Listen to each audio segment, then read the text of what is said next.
कोठवा ऊपर पापा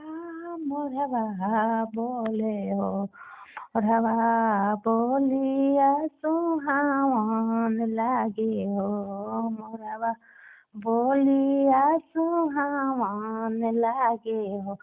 आजू के रतिया पापा हो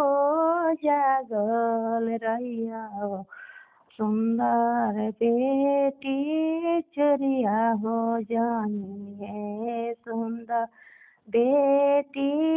चुरिया हो जाइए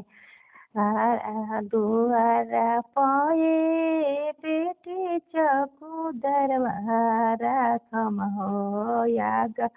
नामे सिपहिया हो राखम याग नामे सिपहिया हो घरवा भीतर बेटी जागल राम से हो बेटी बची जइबू हो से हो बेटी बची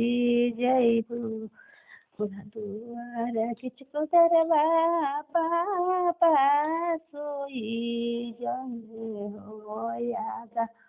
नामे सिपहिया सोइने हो घरवा भीतर बाबा सिमलिंग भेद होइब हो से बेटी चोरिया हो जाए।